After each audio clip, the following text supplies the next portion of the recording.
Desert Island Discs. Welcome back to yet another edition of Desert Island Discs. This time round again with Dr. Patrick Engeu Ogwang, the brain behind Covidex, who last week told us the story of the development of Covidex, the wonder drug that is shaking this pandemic out of our lives, and we pray that he continues to do so. Now, tonight, he returns to tell us his actual life story. Welcome back to the program, Doctor. Thank you very much, Simon. A man who, your name is Engeu, which you told me earlier on means someone that knows, Yes. the wise one. How did your parents choose to give you this name so aptly and rightly? So that name belonged to my grandfather. Oh. Yes. It was called Philip Engeu. And I was given his name by my father. Ogwang. My father actually was called Ojok. Uh-huh. The name Ogwang is funny. Originally, my father gave me the name Engeu. My mother also gave me the name Ogwal. So my original name was Ogwal, from the Langi, because my mother is from Lira. Oh. Then my father gave me Engeu, because I'm from Teso. Now, how did I get the name Ogwang? In primary 7, I was tired of children calling me Ogwal Pork. You know, Ogwal is a frog. Oh, really? Ogwal is a frog? Yeah. So they would say Ogwal. Ogwal Pork, means that a frog jumps and falls. So I just changed my name from Ogwal to Ogwang. Was your mother pleased with that change? She did not know. I was in P7. My mother wasn't educated. She did not go to class. You know, our father and mother were Muslims. Oh. Muslims never believed in educating children, especially girls. She was the only child, so she did not go to school. So she could not even know that I changed my name. My God. So she continued calling you Ogwal. Even after that, at home, they know me as Ogwal. But this is my Ogwal. papers is Ogwang. So for my P7 records, you'll find Ogwang. All the way? All the way. But when you go home, they know me as Ogwang. As Ogwang. Yes. So in my father's village, they call me Engeu. In my mother's village, they call me Ogwal. That's an interesting. And where I work, I'm called Ogwang. Now the world knows you as Ogwang. Yes. Until today, have they known that you are actually Ogwal originally. Where were you born?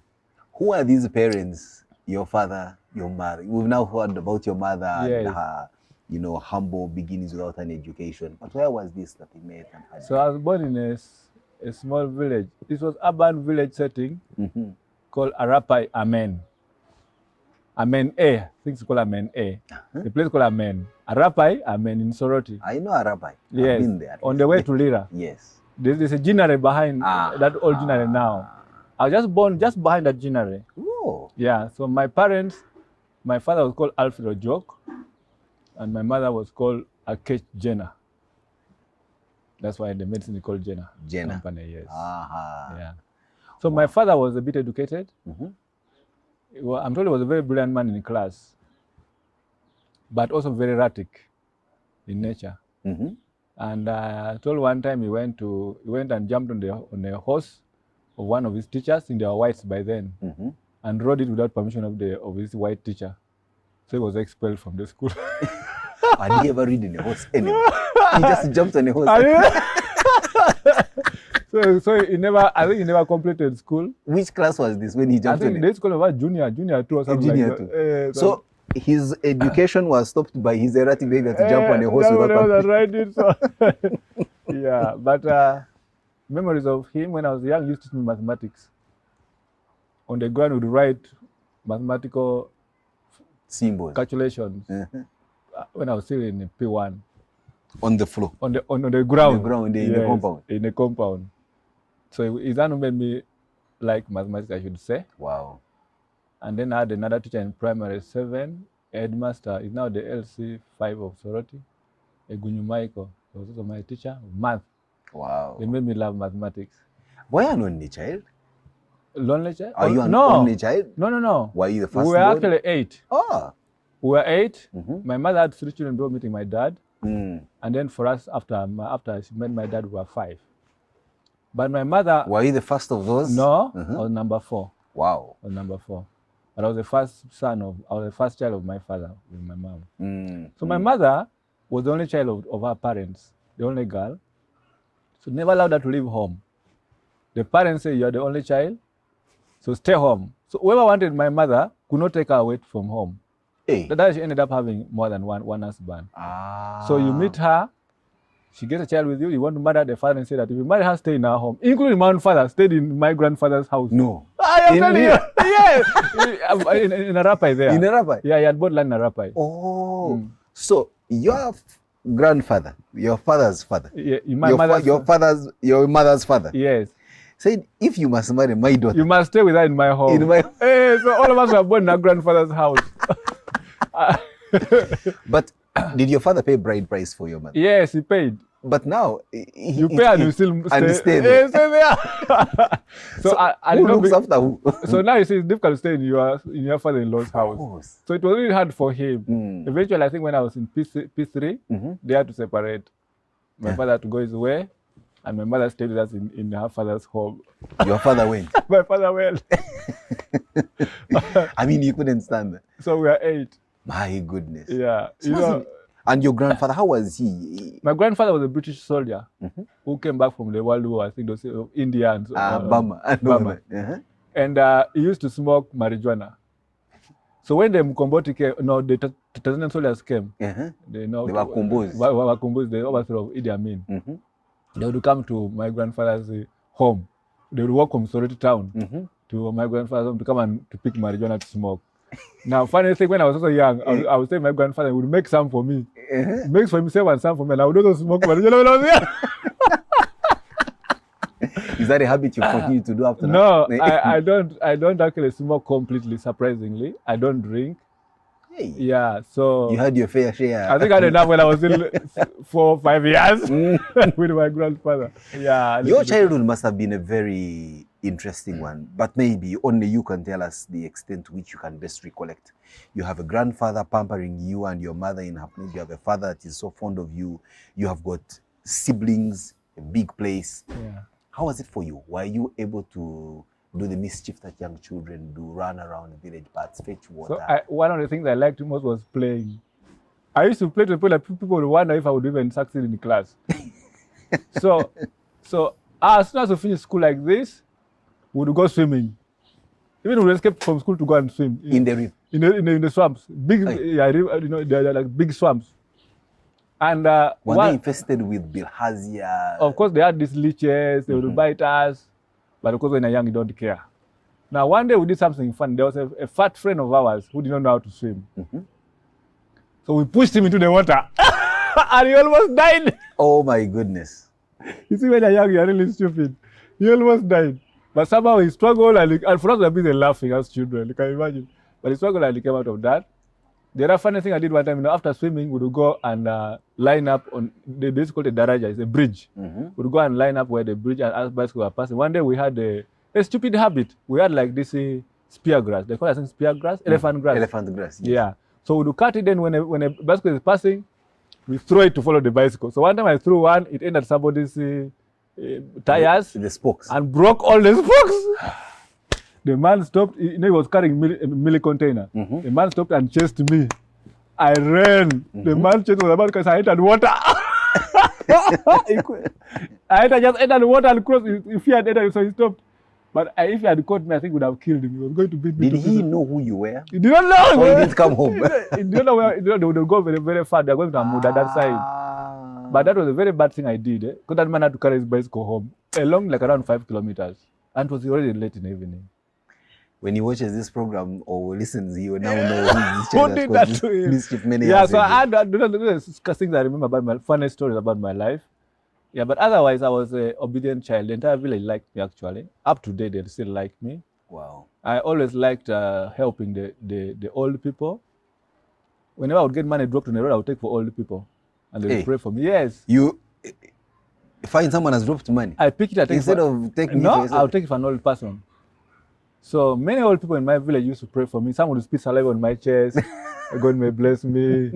So I grew up as a loved village child. Wow. As we can see, the blessings are following you. But my mother was very disciplinary. She literally beat you for even nothing. Every day we knew that all mothers did. There would be pinching, there would be slaps, there would be So you're always on your evening dose every day. So your mother will give it to you 3 times, 1 times 3. Like Comidex dose. On this program, we play our music. Last week, we did not play any music except the last song because we wanted to hear, inch by inch, the story of Comidex. But today, we are relaxed. Our hair is down. Okay. What will be your first song? So when I was growing up, I liked this lady from South Africa called Chaka Chaka. Yvonne. Yvonne Chaka Chaka. I liked her so much that I said, when I grow up, I'm going to marry her daughter. That dream has not been realized. No. But now that you've made some money out of Comidex. No, I'm already married to Dr. Lilian. Yes. So I would like to play a song. I think there's one that says, I don't know the name anyway, but say, let him go, let him go. Let him go, let him go. I'm sure that must have been playing very well on especially Ajono joints. It actually goes, oh, let him go, let him go, let him go. Oh, yeah. I think Leave the Children, something like that. So that's when I was young, that's the song I used to like most of our songs. Wow. Let's play that one and bring back your childhood memories, flowing back, and then we continue your life story. Okay. We'll be right back. It's the Desert Island Discs. Desert Island Discs.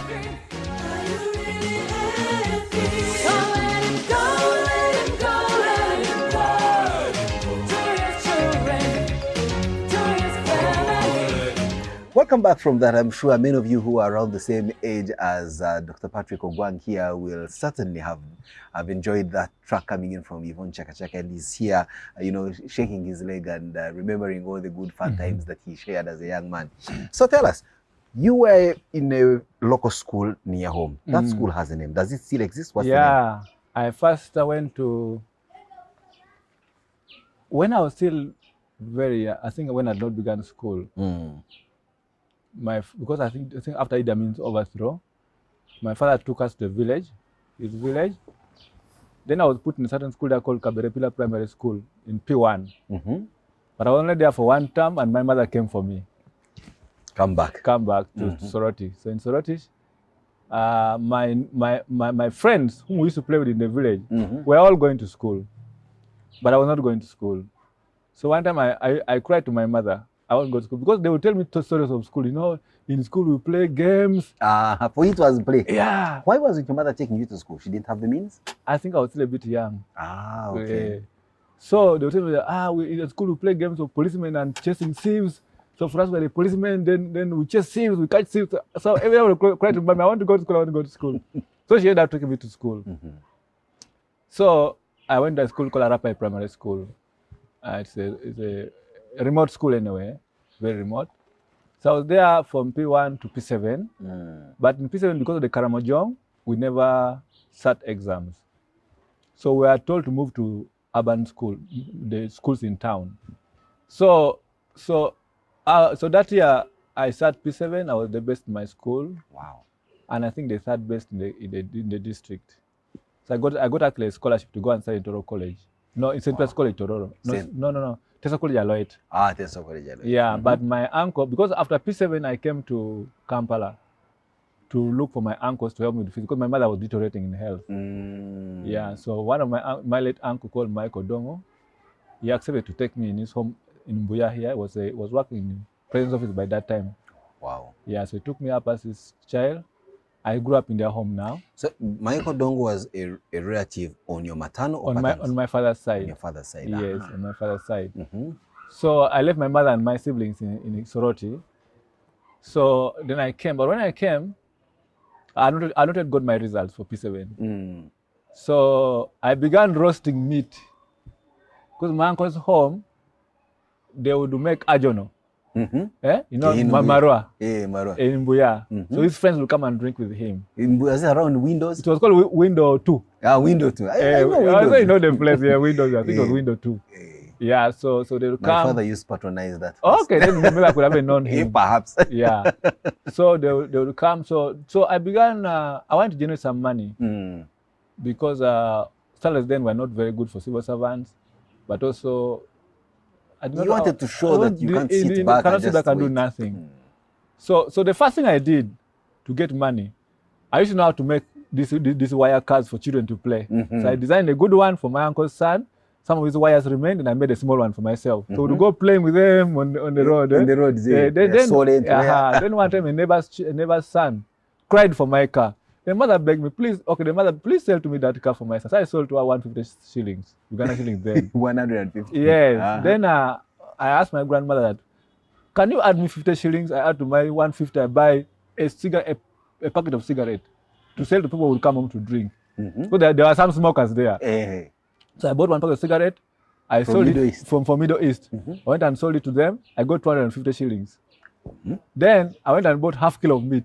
A kilo of meat was around 450 shillings. So I bought half kilo of meat. I went and roasted. They bought it within minutes. It was finished. I ran back and bought 1 kilo. But you are roasting it on whose sigiri were using? Or you're using the fire? Which no, the sigiri of home there. My uncle's wife would give me the sigiri. So I went from 1 kilo, or half a kilo, for a packet of cigarette, to half a kilo, to 1 kilo, to 5 kilos every day. I had my money to buy myself clothes, My uncle would only pay school fees.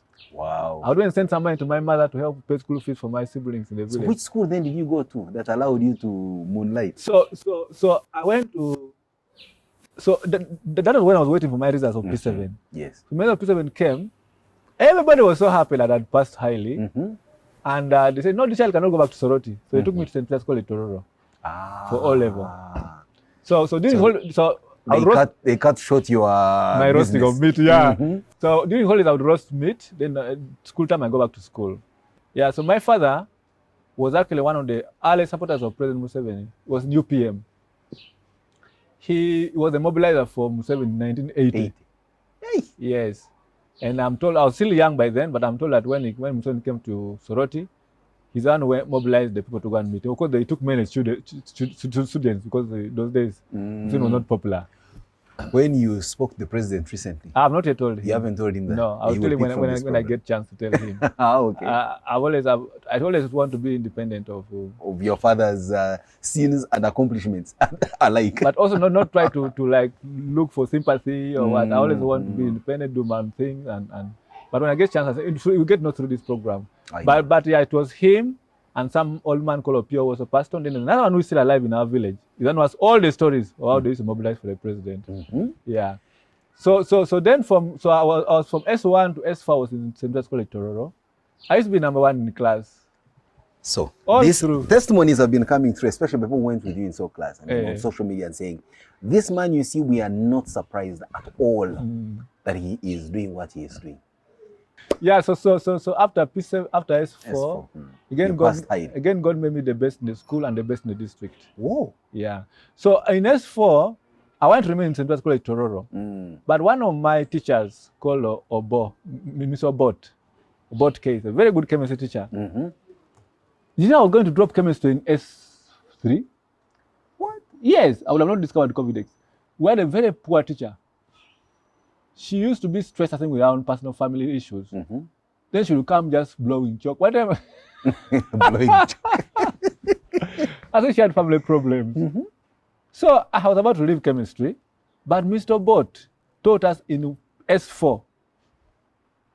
Only 3 terms, I could get paper 150 out of 50. Wow. Because of Mr. Bott. So he told me, no, you put St. Mary's College Kisubi for your A level. I'm like, but that school is very expensive. Like, but it's a good school. So when I came home, I asked my uncle that now I would like to. My teachers advised me to put St. Mary's College Kisubi, but it's very expensive. But like, no, are you the one who pays your school fees? Okay, like if you know you can pass and go there, you put. We shall look for money. So I put St. Mary's College Kisubi. Then I passed. I was taken there with the person who used to be number 2, who would follow me number 2. Went to St. Mary's College Kisubi. I found very bright people in Kisubi. Very, very bright. There was a melting pot of brilliant people. The very bright guys, Gonzaga, Wambale.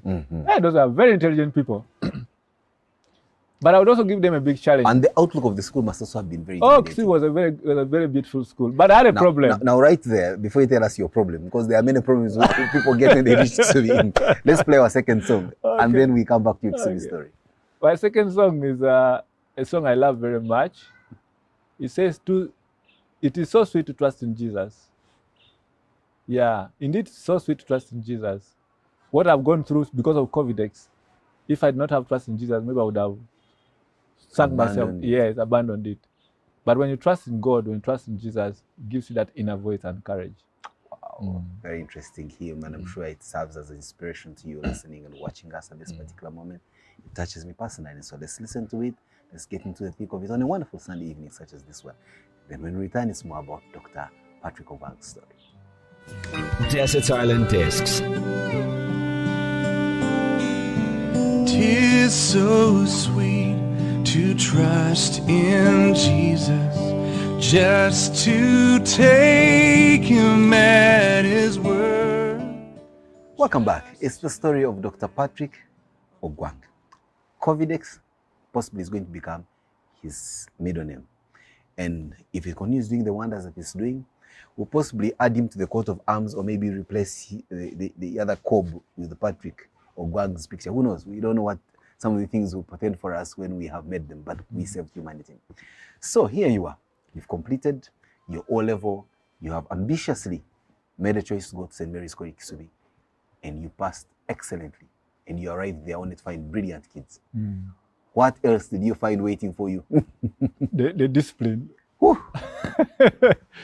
The discipline. And Now, the tarmac roads everywhere. yes, in St. College Tororo, nobody cared whether you went to class or not.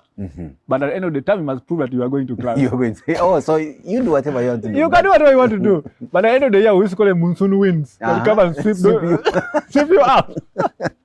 So every end of the year, half of the class would go home in St. College Tororo. Monsoon. You relax. You can play football. You can go and drink. You can go, but you must pass. Don't pass, you're eliminated. Now, Kisubi was different. You must wake up at 5 to go and read. 8 o'clock, you're taking breakfast. 8:30, you are in for assembly. 9 o'clock, you start lectures. You are there, they lock the dormitory.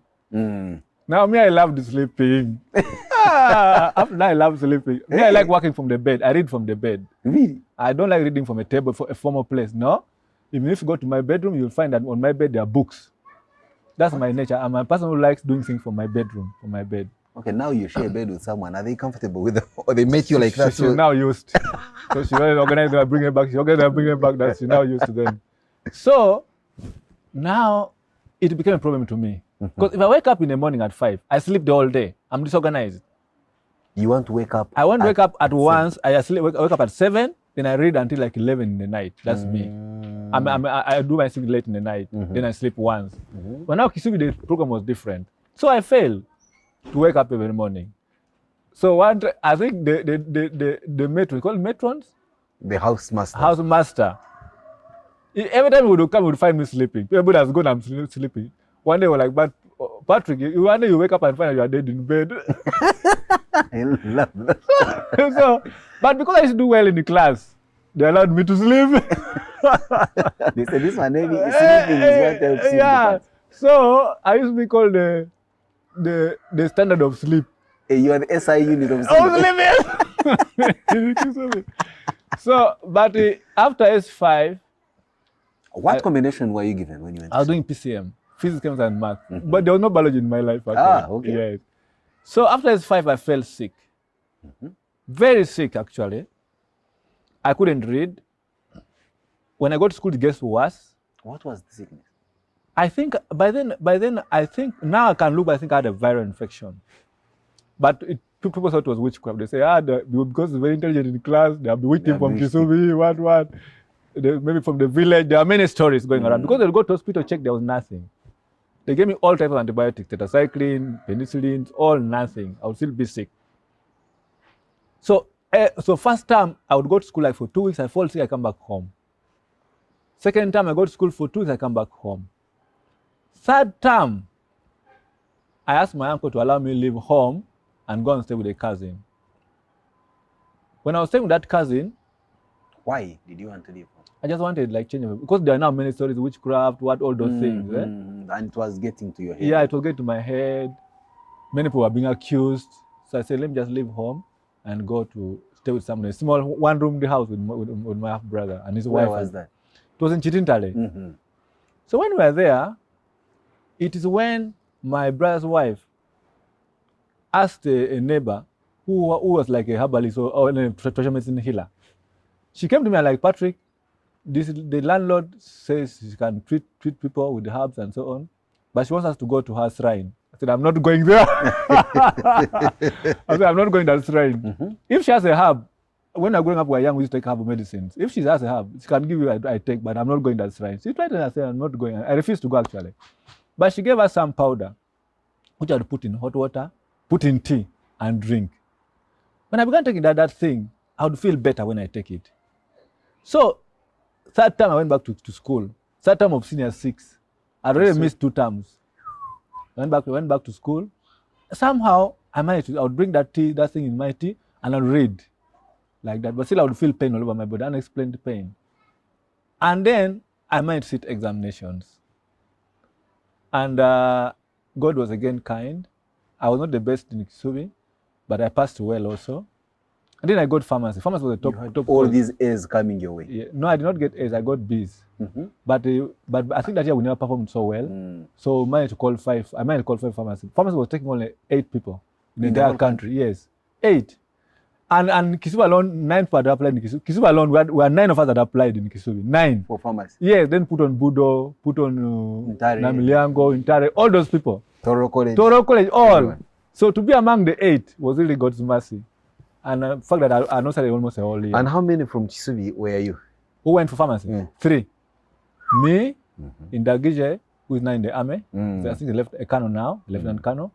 Then there was one other person from Kisubi. Me, Indagije, and Mujasi. There's another guy called Mujasi.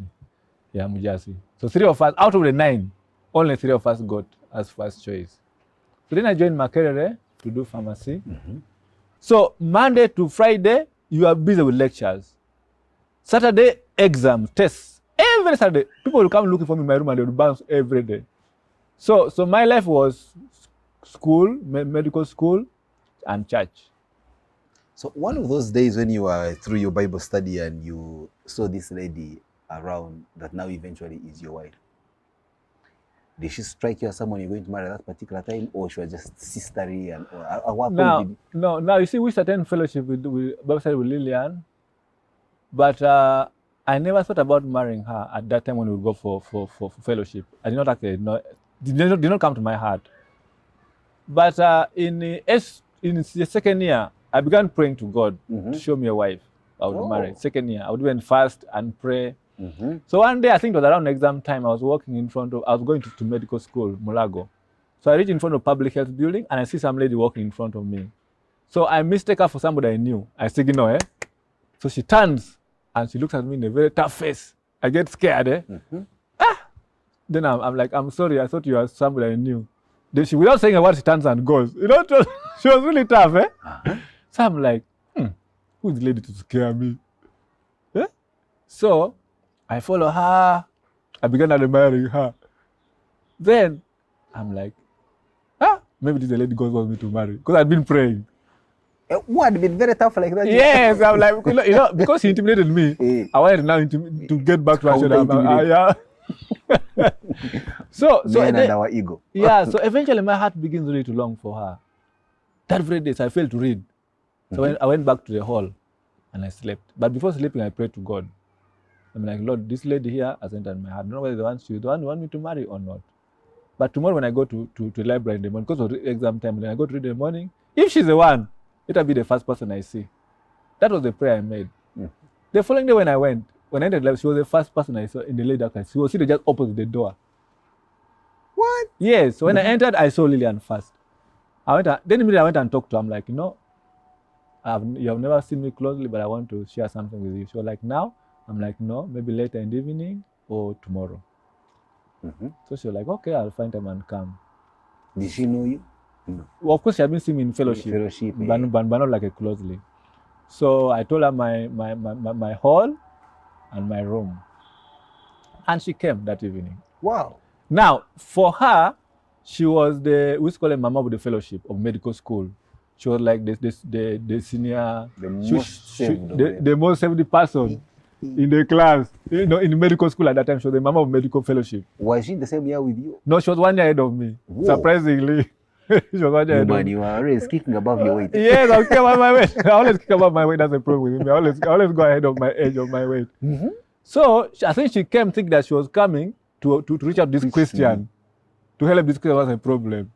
So when she came that evening, I had a friend called Dr. Gesa. I was doing medicine. I was doing pharmacy. We used to share a room. University hall. So I told Dr. Gesa, a visitor is coming today. Hello. Ha! You must have said, now today, what are we going to do? So I get prepared tea, bread, and so on. Mama is coming, eh? So she comes. When she came, people, if you are not used to doing something, because I never used to bring ladies to my room. So when people saw the lady come to my room, friends began coming to peep. They have some tea, disrupting. I couldn't share my story, my plan with her, because they would keep coming, going out. Today Patrick has imported. So at around 9, she was like, now I'm going to go back to my hall. You said that you walk you. I was fearing to tell her. I'm like, you know what, forgive me. I could not tell you what I wanted to say because friends kept on coming. But if you can give me a chance tomorrow or sometime to come, I will tell you. I think she promised to come back like after a week. So when she came back, we talked, and on the way I was around 8 o'clock, I was open to her. I'm like, now I've been praying to God to help me know a woman to marry. And I feel it is you. She was like, you have surprised me. I not thought about it. I'm like, yes, you go and think about it. And she took 1 year to say yes. 1 year? 1 year. In that 1 year, what was happening? Were you meeting? No, we're still friends. Okay. She would visit me, I would visit her. But you know something funny? Before meeting her, one time I said, let me move around the halls of girls in the university. I know which hall has less sugar daddies. And I was using cars, judging the number of cars parked. So after supper, I went to Africa Hall, I found some cars parked outside. I went to Box, there were cars. Then I went to CCE, she was in CCE. I went to CCE. I found few cars up here. So I'm like, CCE I think is the best place to get what? A wife, because there are few sugar daddies. I didn't know that there are more cars that parked down. So later she turned out to be from CCE. Only for me to discover that, there are more cars that parked down there, so. So you got picked from the last place. Could have been the worst place, but anyway. But you picked the right The path. best wife. Yeah, she's been godly from the time I met her. So let's play your next song. When we return, we now see how you transit from a medical pharmacy student to now somebody working and earning a little to take on a wife. Let's not forget, you had a mother in the village. Yes.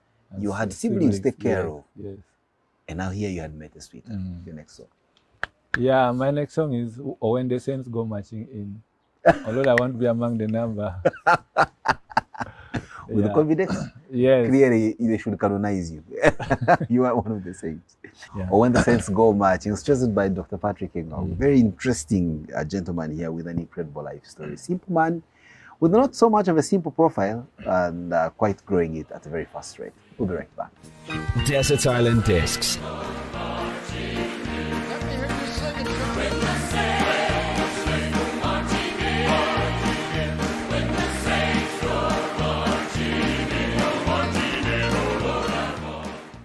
Welcome back. It's Dr. Patrick Ogwang, who is sharing with us his life story. The story of COVIDX was last Sunday, but again, he can't mention his life story in any way without us making reference to the incredible formulas that he has put in place that have saved us from many diseases, and COVID is one of those. So, here you are. You've graduated from pharmacy school. You have a sweetheart you promised to get married to on a given date. Did you get your first job immediately? So, when I was doing pharmacy in second year, one of my professors, Malcolm Goyambade, I don't know how he liked me from class. So I'd also been praying to God to give me a job while I'm studying. While studying. Because I did not want to keep bothering my uncle with pocket money and so on. So one day, Mr. Goyambade calls me and says, okay, met me and said, I have asked you to come and work in my pharmacy, but you have refused. Why? Said, Professor, I was not aware. Like, I sent so-and-so to come and talk to you. Did she tell him? Like, no. Can you come tomorrow and start? Just like that? Just like that. So I began going to his pharmacy in the evening. In one day? No, it was called Cox those days. It was on Benchonuka Street. Oh. Cox, yeah. So I go there, and then he gives me a job straight away. So every day he would give me allowance for a day, and then some small. I think salary was like around 70,000 at the end of the month, but it was a lot for a student. Of course. So I always had a lot of money. I had the eggs, I had sugar in my bread. So all the brethren would come to my The brethren. when they're hungry, yeah, they come there. So my room was open to them. They would just come and eat. Now, interestingly, so I had money anyway when I was still at school. Some money to send home to help myself and save some money.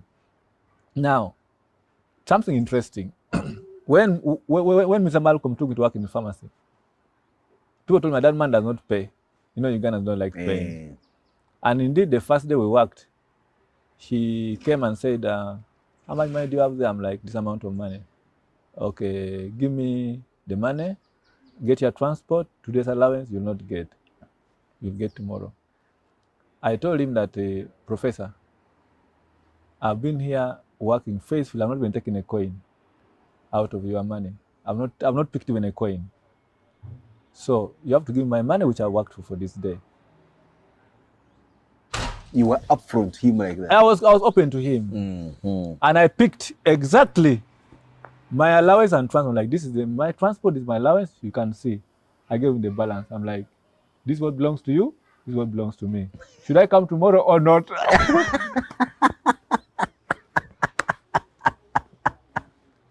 You and Professor. Oh God, you are an incredible man. You and Professor, I challenged him. I had faith in God. I'm like, well, like, please come. He said, please come. So from that time, he trusted me 100%.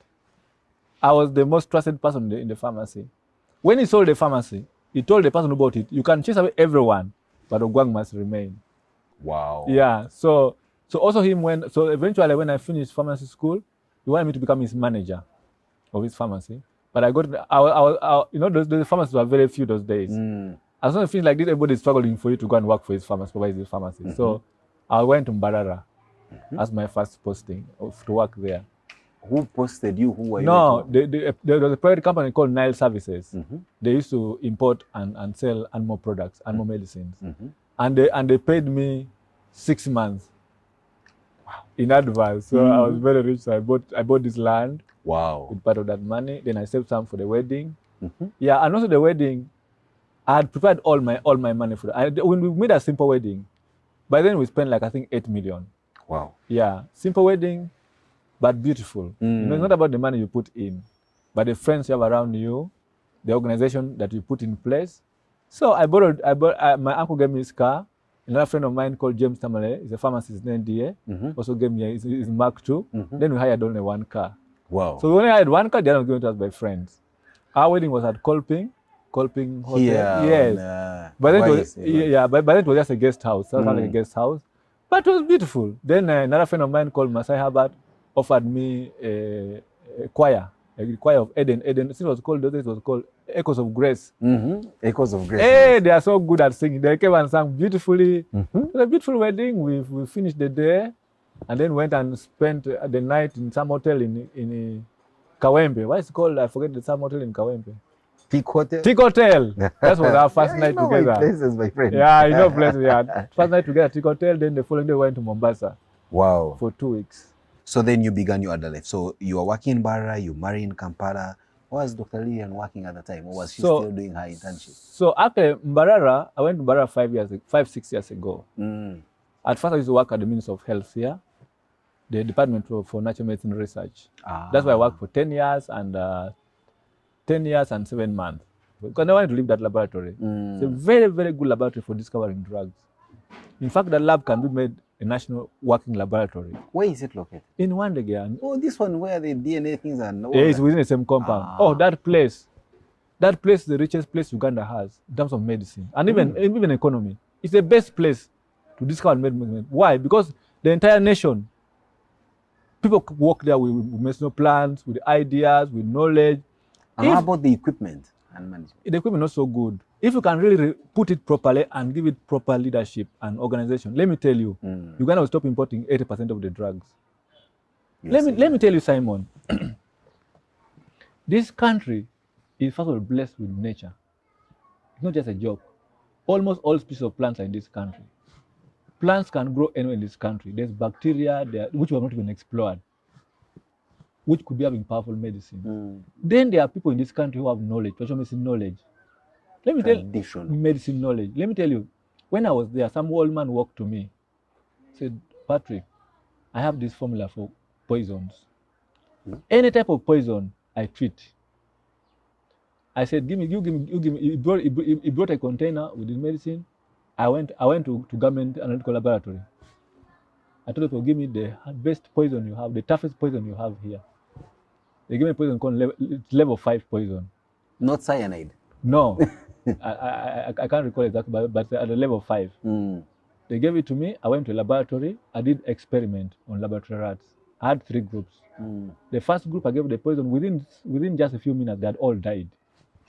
The second group, I gave the poison first. Then I gave and I first gave the medicine of the old man, and I gave the poison, like prevention. Not even a single sign that they are poison. They are just playing and eating, protected 100%.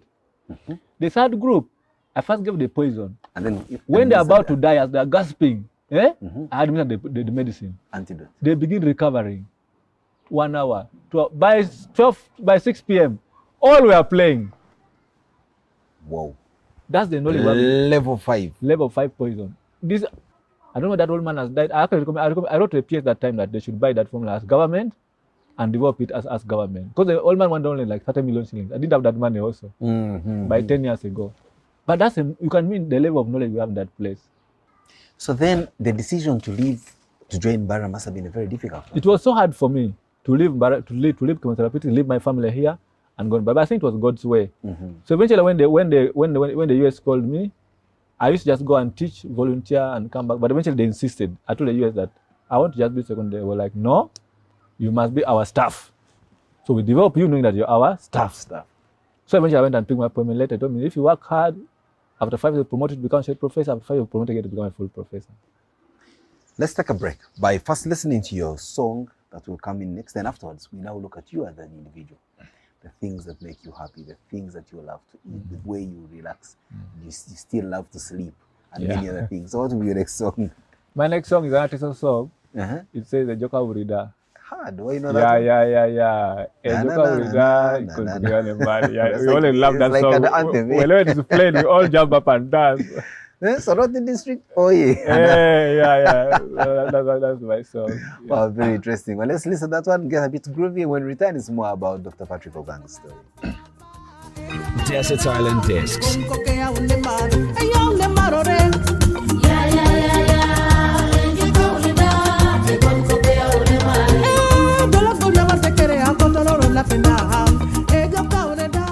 Welcome back. It's Desert Island Discs, and on the second Sunday running, we still have Dr. Patrick Ogwang, who's been kind enough to share with us his life story. Never mind his very busy schedule and the fact that we have a pandemic to fight together. Dr. Ogwang, so you have lived all your life, science, research, and all that. But yes, you have a family, but do you ever have time with them? One imagines you're just spending all the time sniffing plants and looking out what's in this amarantha leaf. And I look at your compound with so many plants in them. I want to believe each one of them has a special part in your heart and why you planted it there. When do you ever relax? When do you ever have a life? Yeah, I live a very simple life. Really? Very simple. Usually from the lab or from lectures, I go home. When I'm at home, I'm with the children. Yeah. So singing with them, playing games with them, teaching them their homework. I also watch TV, but mainly news and BBC. When you look back at what you've gone through and what lies ahead of you, what brings the greatest joy to your heart? What makes you happy? Greatest joy, helping people. Wow. I like helping people. In fact, at one point, I had too many people in my house that it became a problem. Relatives, non-relatives. What gets you angry? What gets me angry? It is quite difficult to make me angry, but I don't like people who are not honest. I like being honest. If you want something, if you want money, like if I discover you have been stealing from the factory, it really makes me angry. Yeah.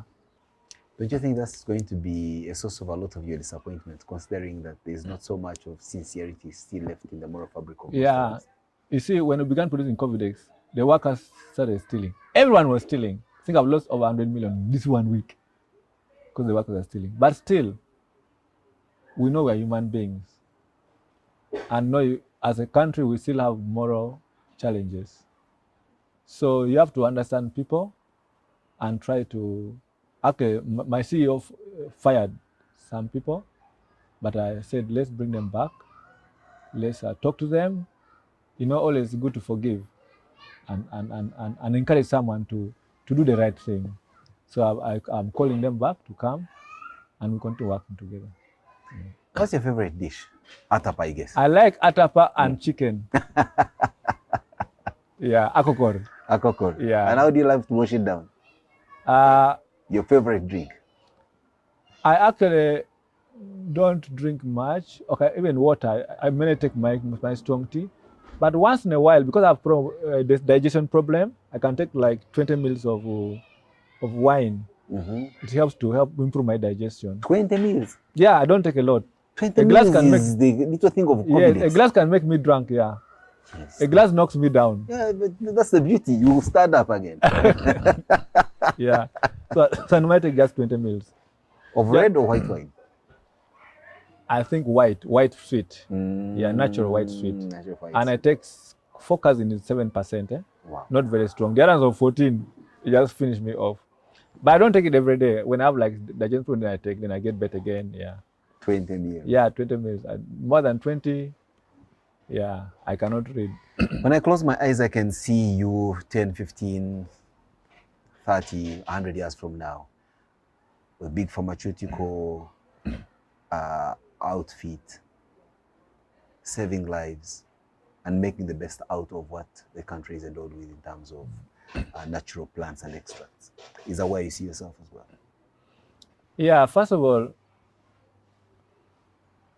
I want to do my best while I'm still alive. To develop formulas and put them into practical application. I developed a medicine for preventing malaria. I've gone 12 years without malaria. My family 12 years? Without malaria. Please, when we're living here. I even got award from the Ministry of Health 2014 for that formula. You take it, after 3 months, forget about malaria. Completely. It's called Atavo. I won't have that. Then, right now, I'm studying the formula for sickle cell to see if it can prevent couples who are carriers from having children with sickle cell. Homogeneous. Exactly. I've already had observation in about 5 women who were producing sickle cell children, but now, because they use that medicine, they have gotten children without sickle cell. But the sample size is still small. That could be another breakthrough for the world. Wow. Yeah. That's really what I'm thinking of now, like to invest in my energy. You don't relax much because of how much you have on your plate. But let me just ask, for the purposes of the program, because this question no one escapes it. If you were to have an opportunity to relax somewhere in this country, it's a beautiful country, you know that. You've been around all over. Where would that be? Kalangala Island. Why you don't fear? Oh, I went with my family there 3 weeks ago. It's a beautiful place with birds singing, the breeze from the lake. Yeah, I would love to go there. Again, yes, Kalangala Island is my best place. Incredible. Yeah. My friend from Robert Sons had better invite you and you go there and treat them of whatever it is. Wow, that would be good. That would be beautiful. Yes, that would be beautiful. Desert Island Discs. Well, like I said, today I ensure that I must take my dose of Covidex from the source, Dr. himself. So I will allow him the pleasure to administer for demonstrative purposes on how this can be done. It's not an advert, but for me, I want to take my dose from him. Then I'll continue doing the same. When he's done with that, we have an interesting guest joining us on the program. It's rare that we have guests joining us on the program, but for particular special attention for this particular edition, we'll show you our special guest, Doctor. Okay, so this is Covidex. When you get Covidex, you get it from a pharmacy or a clinic or drug shop, licensed by National Drug Authority. Because the only way you can be sure that you're getting one which is not duplicated. And also, we are working towards establishing a QR code. QR code, yes. You can use your phone to scan. And also very soon we shall have the bottle with our logo. So you can check those 3 things and know that this is original. You're really making it foolproof, eh? Yeah, and, foolproof. Hard for counterfeiters. Yeah, counterfeiters. So when you get it, check that one, it has the seal. Intact. Intact. When this seal is broken, know that somebody has already opened it. Secondly, check expiry date. Ensure that the expiry date is still valid. How long is it on the shelf? Right now, NDA told us to make it 1 year. But we're doing more tests to make it 2 years. We know it can last 2 years, but we have to submit the data to NDA. So right now, they're allowed 1 year, it can stay for 1 year. But afterwards, we're going to submit data for 2 years, 3 years, and so on. Yeah. Wow. So when you get it, you open and break the seal. It's quite tough. So after breaking the seal, make sure you remove this broken seal. Some people end up swallowing this seal, and it can kill. Oh yes, of course. If it especially block your throat. Goes between the throat and the yeah. So make sure you have removed this and you throw it away. Then you remove the cover. Put the cover in a clean place, and then you open your mouth. You look up, as I'm going to demonstrate to you. It's going to be the mouth or the nose? I'm going to put in your mouth. Okay, I wanted it in both places, but I know it's okay. I can still drop it in your nose, there's no problem, so that you can sneeze. Trouble now. So where do we start, with the nose first or the mouth? Yes, your choice. I am at your service. Okay. Then first start with the mouth. So 1, 2, 3, 4, 5, 6. If you, Wow. Now the best is if you can hold it as much as possible in your mouth, so you take little at a time. Oh, you told me too late. It's already down in It's my okay. gut Next now. time, the next dose you take. Okay. It helps to keep the drug constantly flowing in your throat and killing the virus. So the longer contact with the virus kills it much faster, and also clearing the mucus and so on. So you hold it for some time, much as you can, then you keep swallowing slowly. Wow. Now the nose. 6 drops as well? No, just okay. two drops on each nose. You have to bend a bit higher.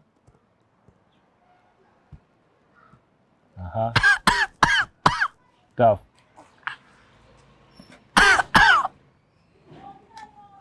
Okay. Oh. You're going to sneeze. Yeah. That's the nose dose. If this is what will cure, why not? So it's both preventive and curative. Yeah, but right now the ND has accepted it for treatment. For treatment. Yeah. The program gets more interesting. Now that you've administered the nose Yes. and the mouth, and have my first dose, I can now have the pleasure of allowing you to introduce our special guest on the program. Yeah, so next to me is a great lady. Great indeed. In character, in beauty, in the brains. So she's Dr. Lillian Wambus Ogwang. She's my precious wife that I wedded 2001, September 11th. We had an interesting story of how you met, especially where I mistook you for somebody that he knows. I suspect that's not entirely true. He possibly was smitten by you and used that as an excuse to say, sorry, I thought it was mistaken identity, but he insists you look like somebody he knew. But then we later realized that it was someone he knew by the grace of God, because he had prayed to meet the one, and here you are. How are you keeping, Doctor? Welcome to the program. Thank you. I'm grateful for this opportunity to share something also with the others who are following the program. Please. Especially that it is said that besides a great man, there is always an equally great woman, perhaps even greater woman. With all that is going about his life and COVID and everything, just one word from you on your role as the anchor, as he described you, back home, keeping the home front. What has the experience been for you?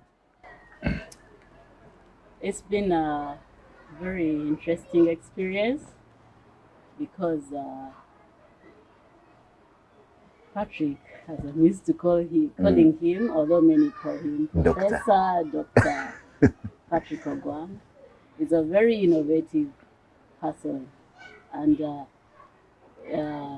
seeing this grow from the previously small ideas to bigger and bigger things, sometimes I would not know what to expect. So what really I just needed to do was to support him in the whatever ways possible. And over time, I began to see a lot coming out of what he was doing. My support has really been at home and also giving some input also as a medical personnel. And I'm glad to see that we have at least reached this milestone. Wow. Together. Dr. Lillian, Patrick did say he will allow you to take the pleasure of choosing the last song. So what will be the last song to our listeners? I'll choose a song called The Goodness of God. Wow. Yes. Why? Yeah, I believe that we've gone through a lot. COVID is one of the things that has really turned our worlds around.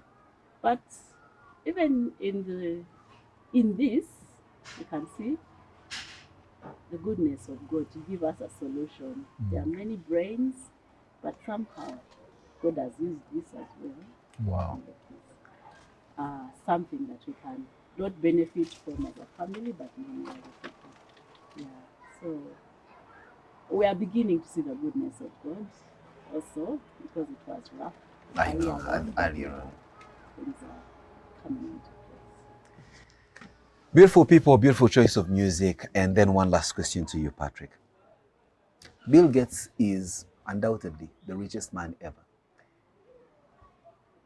Mark Zuckerberg, same story. The guy of Amazon, same story. You have COVIDx, and we possibly are seeing you in the journey of innovation that could make you perhaps the richest man alive. Because these are solutions that keep mankind going to the next level. Are you mentally, physically, and perhaps even spiritually ready for the challenges that come with this, the opportunities that come with it, and everything in between? I think I am, because my goal is not money. My goal is humanity. And also even right now, I don't actually touch money. I have a CEO of the company, I have a team, my wife, handling those things. So even if I got hundreds of billions, I'll still remain Ogwang Patrick. The humble man. Yes. With a simple profile. Yes, and I would love to use that money to support God's work, church, orphans, widows, education. Our needs to grow. Our doctors should be paid well, but for government to have money, we need innovations. If we have 10 COVIDx type of products that are exported, countries are rich because of innovations. If we start exporting COVIDx to America, to Europe, to bring billions of dollars to the country, our economy will become strong, people will earn better. Yeah, so that's the dream I have. Wow. Yeah. We're glad that he has had an opportunity to share with us his dream, his aspiration, and of course also take an opportunity to thank God in his path of success and also show us where his ambition lies. We are privileged as a program to have had this conversation with him for the first time. We'll meet on the program as usual with more incredible people with incredible life stories. Perhaps Dr. Lillian, if she pleases, would be our next guest at another opportunity, because she is a doctor in her own right, a pediatrician of excellent pedigree, and of course one with an incredible life story. If at all for nothing else, for her to collaborate the other story of how Dr. Patrick met her.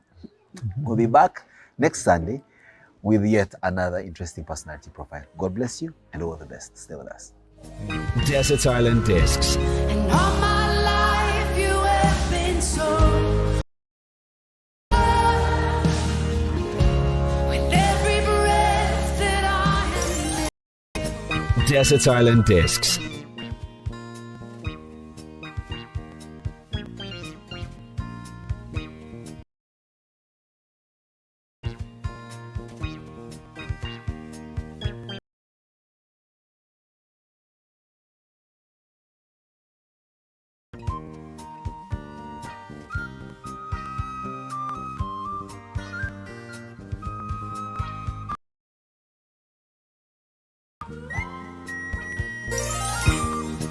Desert Island Discs.